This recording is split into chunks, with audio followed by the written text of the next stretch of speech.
الحمد لله رب العالمين والصلاة والسلام على حبيبه سيد المرسلين أما بعد فأعوذ بالله من الشيطان الرجيم بسم الله الرحمن الرحيم إن الله وملائكته يصلون على النبي يا أيها الذين آمنوا صلوا عليه وسلموا تسليما اللهم صل على سيدنا شفيعنا حبيبنا نبينا مولانا محمد وعلى آل محمد وبارك وسلم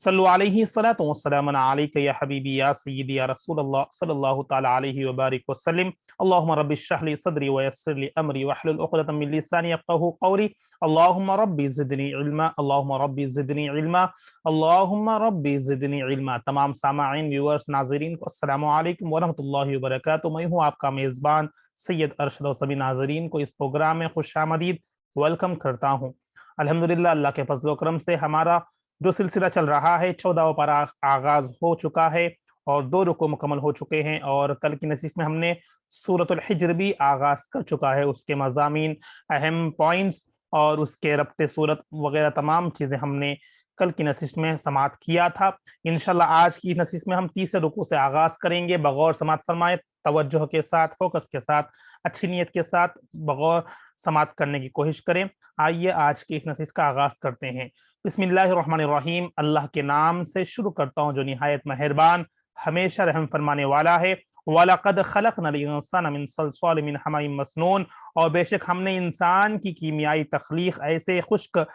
بچنے والے گاڑے سے کی جو پہلے سن رسیدہ اور دھوپ اور دیگر طبیعتی اور کیمیاتی اثرات کے باعث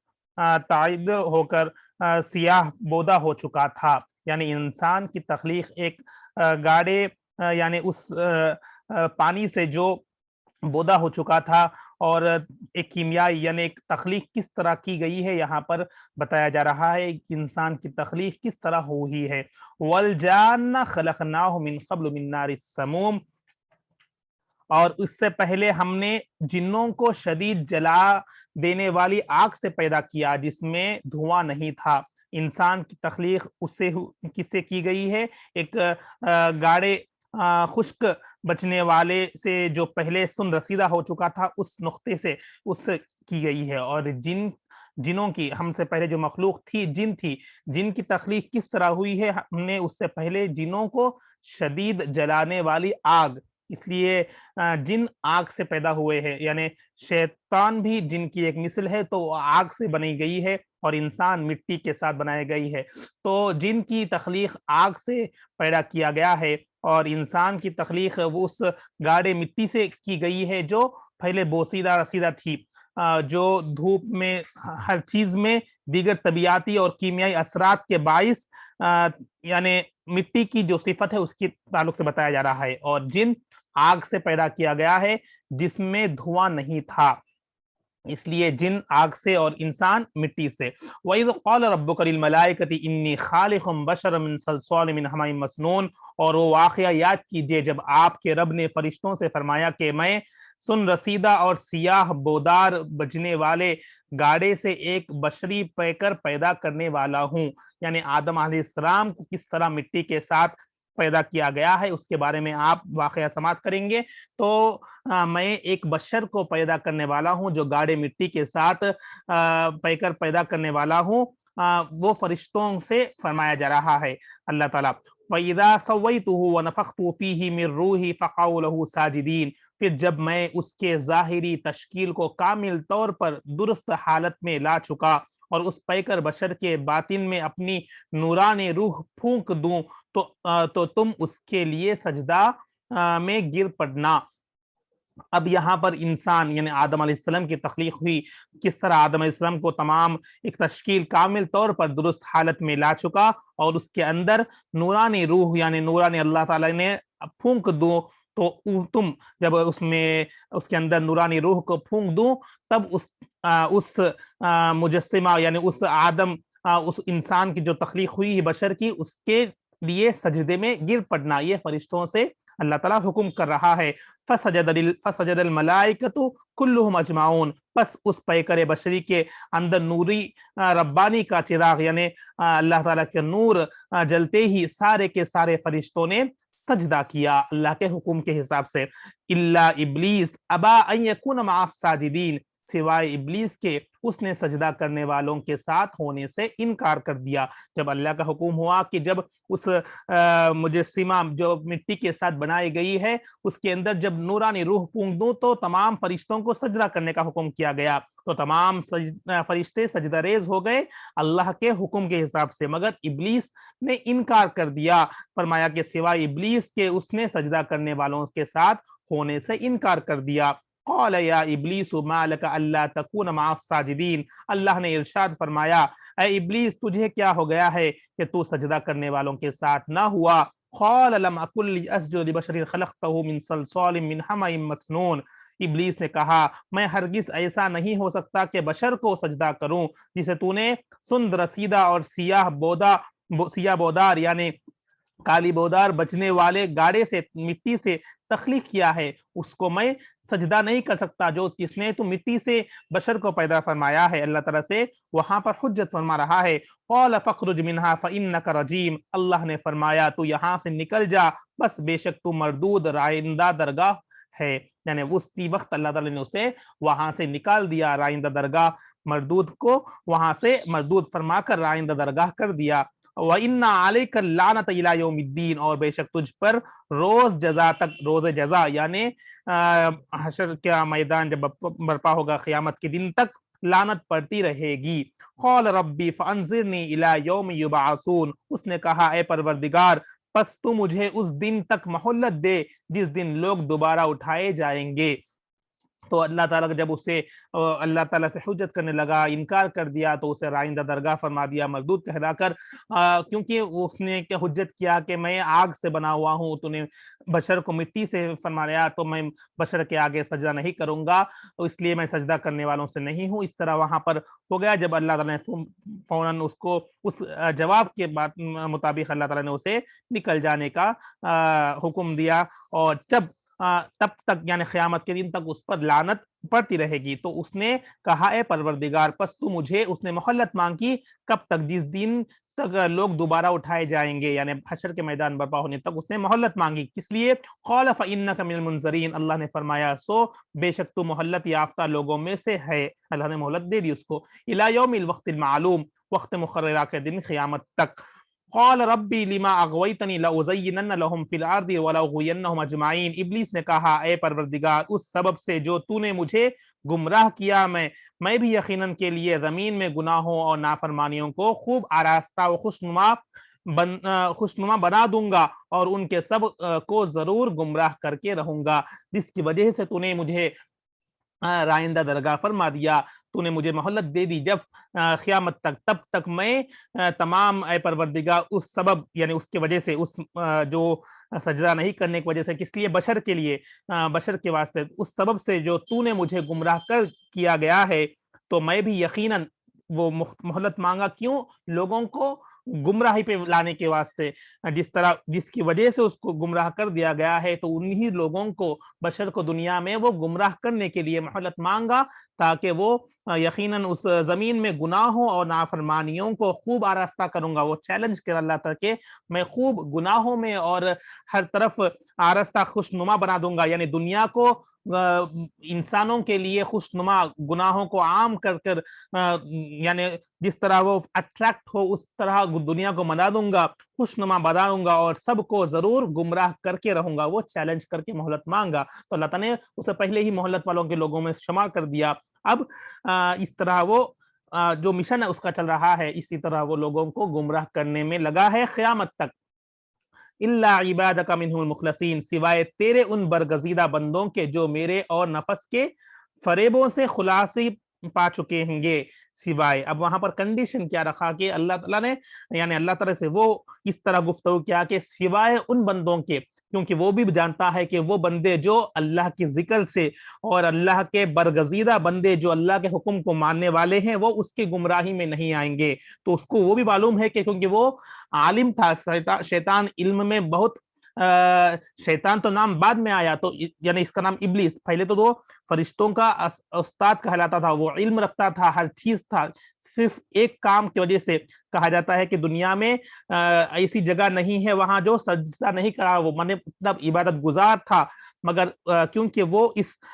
غلطی سے وہ اللہ کے حجت کرنے سے وہ رائندہ درگاہ گمراہ کر دیا گیا ہے، تو وہ چیلنج کرا کہ تیرے بندوں کو بھی میں گمراہ کروں گا سوائے ان کے جو برگزیدہ ہے۔ تو ہمیں برگزیدہ بندوں میں شامل ہونے کی دعا کرنا ہے اور اس سے پناہ مانگتے رہنا ہے۔ اگر ہم وہ سکسیس کریں گے تو انشاءاللہ شیطان کے وار سے ہم بچ سکیں گے۔ تو کیونکہ وہ بھی جانتا ہے سوائے ان بندوں کے جو برگزیدہ ہے، اور میرے نفس بھی شیطان کی ایک شکل ہے جو انسان کے اندر ابھارتی ہے۔ تو نفس کو اور باہر سے شیطان وار ہوتا ہے ان جسم کے اندر سے، یعنی نفس رہتا ہے جسم کے اندر، وہ نفس کی نفسانی خواہشات، تو نفسانی خواہشات کو بھی دبانا ہے۔ یہاں پر خلاصہ پا چکیں گے، الا عبادی لیس لک علیہم سلطان الا من اتبعک من الغاوین، بے شک میرے اخلاص یافتہ بندوں پر تیرا کوئی زور نہیں چلے گا۔ اللہ فرما رہا ہے کہ بے شک میرے اخلاص یعنی اللہ کے قریب جو ہوں گے، اللہ والے جو ہوں گے، اللہ کے نیک برگزیدہ بندے جو ہوں گے، اللہ کو جو ماننے والے ہیں، اللہ پر توکل کرنے والے ہیں، ہر کام اخلاص کی نیت سے کرنے والے ہیں، اللہ کی رضا کی نیت سے کرنے والے ہیں، تو اللہ فرما رہا ہے بے شک میرے اخلاص یافتہ، وہ کیٹیگری جو ہم نے پڑھا ہے تمام چیزیں، اخلاص یافتہ بندوں پر تیرا کوئی زور نہیں چلے گا۔ اللہ تعالیٰ خود بشارت فرما رہا ہے، وعدہ فرما رہا ہے کہ جو میرا اخلاص اللہ کی رضا کے لیے کریں گے تو تیرا وعد نہیں چلے گا سوائے ان بھٹکے ہوں جو کہ جنہوں نے تیری راہ اختیار کی، جو بھٹکے ہوئے ہیں تیری راہ اختیار کریں گے۔ تو یہاں پر وہ گفتگو ہوئی ہے اور ہمیں دعا کرنا ہے کہ اس کے وار سے بچنا ہے، اور ہمیں اللہ تعالیٰ جس طرح فرما رہا ہے کہ اخلاص والے کام کرنا ہے اور اللہ کے برگزیدہ بندے میں ہونے کی دعا کرتے رہنا ہے اور کوشش کرتے رہنا ہے، تو انشاءاللہ ہم شیطان کے وار سے بچ سکیں گے۔ وَإِنَّ جَهَنَّمَ لَمَوْعِدُهُمْ أَجْمَعِينَ، اور بے شک ان سب کے لیے وعدہ کی جگہ جہنم ہے، جو بھٹکے ہوئے ہیں اس کے لیے جہنم ہے۔ لَهَا سَبْعَةُ أَبْوَابٍ لِكُلِّ بَابٍ مِّنْهُمْ جُزْءٌ مَقْسُومٌ، جس کے 7 دروازے ہیں۔ اب جہنم کے بارے میں بتایا جا رہا ہے، جہنم کیسا ہوگا؟ جس کے 7 دروازے ہیں، ہر دروازے کے لیے ان میں سے الگ حصہ مخصوص کیا گیا ہے۔ ان المتقین فی جنات وعیون، بے شک متقی لوگ باغوں اور چشموں میں رہیں گے۔ اب جنت کے بارے میں، ادخلوها بسلام آمنین، جو گمراہ ہے وہ جہنم میں جائیں گے اور جو متقی پرہیزگار ہے وہ جنت کے باغوں میں جائیں گے۔ ادخلوها بسلام آمنین، ان سے کہا جائے گا ان میں سلامتی کے ساتھ بے خوف ہو کر داخل ہو جاؤ۔ انہیں جو متقی پرہیزگار ہیں انہیں کہا جائے گا کہ سلامتی کے ساتھ بے خوف، کسی خوف من کر اندر داخل ہو جاؤ۔ وَنَزَعْنَا مَا فِي صُدُورِهِمْ مِنْ غِلٍّ وَإِخْوَانٍ عَلَى مِنْ غِلٍّ من غل اخوانا علی سرر متقابلین، اور ہم وہ ساری کدورت باہر کھینچ لیں گے جو دنیا میں ان کے سینوں میں مغالطہ کے باعث ایک دوسرے سے تھی، وہ جنت میں بھائی بھائی بن کر آمنے سامنے بیٹھے ہوں گے۔ تو دنیا میں جو بھی دل کے اندر کدورت ہوگی تمام چیزوں کو نکالے جائے گا باہر، اور انہیں جنت میں داخل فرما کر جو یعنی ایک دوسرے کے سامنے بیٹھیں گے وہ بھائی بھائی بن کر آمنے سامنے بیٹھے ہوئے ہوں گے۔ تو جنت میں کس طرح ہوگا یہ آپ کو بتایا جا رہا ہے۔ لا یمسہم فیہا نصب وما ہم منہا بمخرجین، انہیں وہاں کوئی تکلیف نہ پہنچیں گی اور نہ ہی وہ وہاں سے نکالے جائیں گے۔ نبی عبادی انی انا الغفور الرحیم، اے حبیب آپ میرے بندوں کو بتا دیجئے کہ میں ہی بے شک بڑا بخشنے والا نہایت مہربان ہوں۔ وَأَنَّ عَذَابِي هُوَ الْعَذَابُ الْعَلِيمُ، اور اس بات سے بھی آگاہ کر دیجئے کہ میرا ہی عذاب بڑا دردناک عذاب ہے۔ پہلے بشارت بتائی جائے گی، پہلے اللہ کی رحم مہربانی بتائی جا رہی ہے کہ بے شک اللہ ہی معاف کرنے والا ہے، اللہ ہی مہربان ہے، اللہ ہی بندوں کو بخشنے والا نہایت مہربان ہے۔ اس کے بعد پھر اللہ کی جو پکڑ ہے اس کے بارے میں آگاہ کر رہے ہیں کہ اللہ کے عذاب سے سوا کوئی اور بڑا عذاب نہیں ہو سکتا، اللہ ہی عذاب دردناک عذاب دینے والا ہے۔ تو ہمیں آگاہ کر رہے ہیں، ہمیں وہاں کا پورا منظر، وہاں کا سیناریو پورا بتا رہے ہیں، کس طرح جنت ہوگی، کس طرح جہنم ہوگی، اور جو نیک ہوں گے انہیں کہاں پر بھیجا جائے گا، جو گمراہ ہو گئے انہیں کہاں پر بھیجا جائے گا، تمام چیزیں ہمیں اوپنلی بتا دیا جا رہا ہے۔ پھر بھی اگر ہم آج نہیں مانیں گے، اللہ کی راہ پر نہیں آئیں گے، تو ہماری بدبختی ہوگی اور ہم کم عقل میں شمار ہو جائیں گے۔ جب ہمیں پورا سیناریو بتایا گیا ہے تو ہمیں کیوں تمام چیزیں ہمیں بتائی جا رہی ہے، تاکہ ہم اس سے نصیحت حاصل کریں اور اپنے آپ کو سیدھا کر لیں۔ تو ہمیں اس چیزوں سے اگر سن کر اپنے ایمان کو اور تازہ ہوگا اور نیک کاموں میں رغبتی ہوگی اور گناہوں سے بچنے کی ہمیں کوشش کرنا ہے، اور اس سے ہمیں جو عذاب ہے وہ عذاب کو اگر ہم سوچیں گے، اس اللہ کے عذاب کو، خوف کو سوچیں گے، تو ہم اس سے آپ اپنے آپ بچ سکیں گے۔ تو یہاں تمام چیزوں کو غور و فکر کرنا ہے اور غور و فکر کر کے اپنے ایمان کو تازہ کرنا ہے۔ اذ دخلوا علیہ فقالوا السلام قال انا منکم وجلون، جب وہ ابراہیم علیہ السلام کے پاس آئے تو انہوں نے آپ کو سلام کہا۔ ابراہیم علیہ السلام نے کہا ہم آپ سے کچھ ڈر محسوس کر رہے ہیں۔ اب یہاں پر ابراہیم علیہ السلام کے ساتھ جو مہمان بن کر فرشتے آئے ہیں وہ واقعہ آپ پر آئے گا۔ تو اب تک جو آدم علیہ السلام کا واقعہ تھا آپ نے سماعت کیا، اب اس کے بعد ابراہیم علیہ السلام پاس جو دو مہمان بن کر، اس سے پہلے بھی آپ نے یہ واقعہ سماعت کیا ہے، تو پھر سے آپ ایمان تازہ کریں سن کر۔ قالوا لا توجل انا نبشرک بغلام علیم، مہمان فرشتوں نے کہا آپ، یعنی فرشتے انسانی شکل میں مہمان بن کر آتے ہیں، تو ابراہیم علیہ السلام تھوڑا خوف فرماتے ہیں کہ ان کے آنے سے ڈرتے ہیں کہ کون ہے مہمان۔ فرشتوں نے کہا آپ خائف نہ ہو، یعنی مت ڈریں، ہم آپ کو ایک دانشمند لڑکے کی پیدائش کی خوشخبری سناتے آئے ہیں۔ تو فرشتوں نے آ کر ابراہیم علیہ السلام کو ایک لڑکے کی یعنی بشارت دی، اللہ کے حکم سے اللہ تعالیٰ نے ان فرشتوں کے ذریعے سے انہیں بشارت دی کہ آپ کے وہاں ایک لڑکا پیدا ہونے والا ہے، ان کی خوشخبری دینے آئے ہیں۔ قال ابشرتمونی علی ام مسنی الکبر فبما تبشرون، ابراہیم علیہ السلام نے کہا تم مجھے اس حال میں خوشخبری سنا رہے ہو جو جبکہ مجھے بڑھاپا لائق ہوا، یعنی اس بڑھاپے کی عمر میں مجھے خوشخبری سنا رہے ہو جبکہ میں بوڑھا ہو چکا ہوں، اور سو اب تم کس چیز کی خوشخبری سنانے آئے ہو؟ ابراہیم علیہ السلام کیونکہ ضعیف ہو گئے تھے تو اس بڑھاپے میں مجھے کس قسم کی خوشخبری سنانے آئے ہیں وہ ان سے سوال کرتے ہیں۔ قالوا بشرناک بالحق فلا تکن من القانتین، انہوں نے کہا ہم آپ کو سچی بشارت دے رہے ہیں سو آپ نا امید نہ ہو، یعنی اللہ تعالیٰ کی طرف سے جو بشارت آئی ہے ہم سچی بات کہہ رہے ہیں، آپ اس سے نا امید نہ ہو، یعنی وہاں پر اپنی امید کو کم مت کریں، اللہ کی طرف امید اور بڑھائے رکھیں۔ قال ومن يقنط من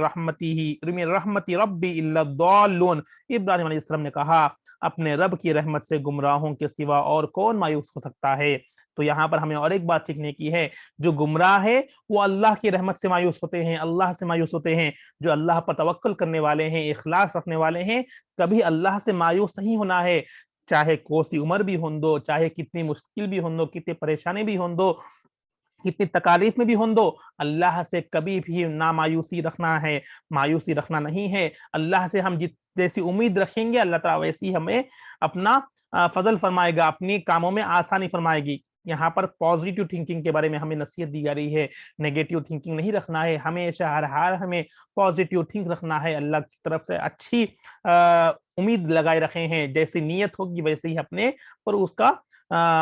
یعنی اس کا اجر ملے گا۔ قال فما خطبكم ایها المرسلون، ابراہیم علیہ السلام نے دریافت کیا اے اللہ کے بھیجے ہوئے فرشتوں اس بشارت کے علاوہ اور تمہارا کیا کام ہے جس کے لیے آئے ہو؟ قالوا انا ارسلنا الى قوم مجرمین، انہوں نے کہا ہم ایک مجرم قوم کی طرف بھیجے گئے ہیں۔ تو یہ واقعہ پورا پچھلی صورتوں میں بھی آپ نے سماعت کیا، جب بھی ان کے پاس آئے تھے تو پھر نے پوچھا کیوں ہوا، تب اس کے بعد جو ایک مجرم قوم ہے جو لوط علیہ السلام کی ہے، قوم سمود، اس کے بارے میں آپ نے سماعت کیا کہ وہ لوگ کس طرح گرفت تھے ایک بری عادت میں، تو اس کے بارے میں وہ لوگ اس قوم کے تعلق سے ابراہیم علیہ السلام سے ذکر کرنے آئے ہیں، تو آپ پھر سے سماعت کریں۔ الا آل لوط انا لمنجوہم اجمعین، سوائے لوط علیہ السلام کے گھرانے کے بے شک ہم ان سب کو ضرور بچا لیں گے۔ الا امرأته قدرنا انها لمن الغابرین، بجز ان کے بیوی کے ہم یہ طے کر چکے ہیں کہ وہ ضرور عذاب کے لیے پیچھے رہ جانے والوں میں سے ہے۔ لوط علیہ السلام کی بیوی کے علاوہ یعنی لوط علیہ السلام کے گھرانے میں ان کے یعنی اس کے علاوہ تمام لوگوں کو بچانے والے ہیں، یعنی ان کی بیوی بھی اس عذاب میں شامل ہو گئی تھی، تو وہ بتانے کے واسطے فرشتوں نے ابراہیم علیہ السلام سے عرض کیا۔ فلما جاء آل لوط المرسلون، پھر جب لوط علیہ السلام کے خاندان کے پاس وہ فرشتے آئے، وہاں سے ابراہیم علیہ السلام کے پاس ہے، پھر وہ لوط علیہ السلام کے پاس آئے ہیں۔ اب آپ کو یاد ہوگا کہ کل میں نے بتایا ہے کہ جو قوم وہاں پر بسی کرتی تھی، جو یمن سے اور مدینے کے بیچ میں جو پلیس ہے حجر، اس کی نسبت سے یہ سورہ کا نام الحجر آیا ہے، تو اس کا واقعہ آپ نے سماعت کرنے ہیں، پہلے بھی آپ نے سماعت کیا، پھر سے سماعت کریں۔ تو لوط علیہ السلام کے پاس وہ فرشتے آئے ہیں، قال انکم قوم منکرون، لوط علیہ السلام نے کہا بے شک تم اجنبی لوگ معلوم ہوتے ہو۔ قالوا بل جئناک بما كانوا فیہ یمترون، انہوں نے کہا ایسا نہیں بلکہ ہم آپ کے پاس وہ عذاب لے کر آئے ہیں جس میں یہ لوگ شک کرتے رہتے ہیں۔ تو وَآتَيْنَاكَ بِالْحَقِّ وَإِنَّا لَصَادِقُونَ، اور ہم آپ کے پاس حق کا فیصلہ لے کر آئے ہیں اور ہم یقیناً سچے ہیں۔ فَأَسْرِ بِأَهْلِكَ بِقِطْعٍ مِّنَ اللَّيْلِ وَاتَّبِعْ أَدْبَارَهُمْ وَلَا يَلْتَفِتْ مِنكُمْ أَحَدٌ وَامْضُوا حَيْثُ تُؤْمَرُونَ، پس آپ اپنے اہل خانہ کو رات کے کسی حصے میں لے کر نکل جائے اور آپ خود ان کے پیچھے پیچھے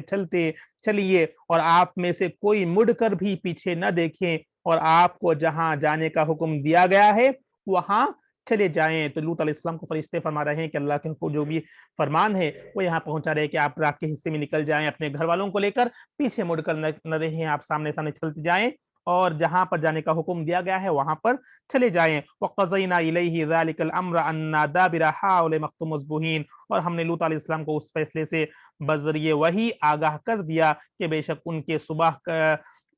کرتے ہی ان لوگوں کی جھڑکت جائے گی، یعنی صبح ہوتے ہی وہ رات کے حصے میں وہ نکل جائیں گے، پیچھے نہیں دیکھیں گے، اور وہ رات اس قوم پر عذاب آنے والا تھا تو صبح تک ان کی اس قوم کی جڑ کر جائے گی، مطلب عذاب آ جائے گا۔ وَجَاءَ أَهْلُ الْمَدِينَةِ يَسْتَبْشِرُونَ، اور اہل شہر اپنی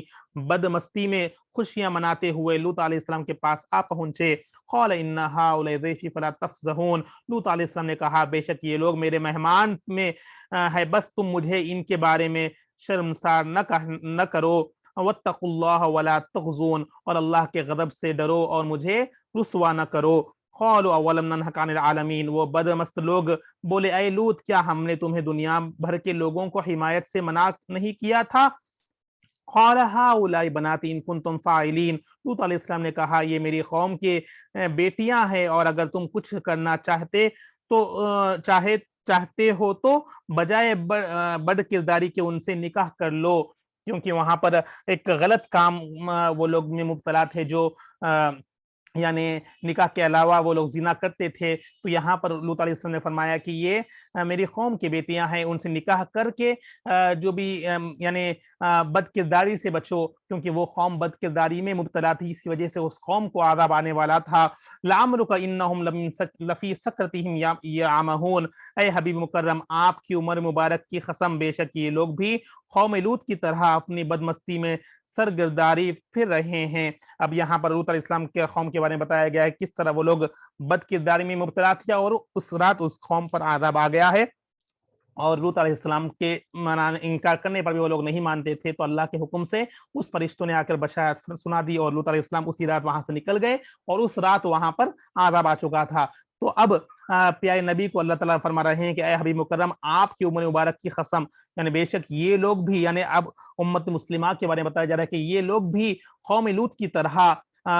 اپنی بدمستی میں سرگرداں پھر رہے ہیں، یعنی بدمگن ہو کر بد کرداری میں بھی اب بھی مبتلا ہے لوط علیہ السلام کی قوم کی طرح۔ تو یہاں پر ہمیں ایک کوشن دیا جا رہا ہے کہ پہلے ہی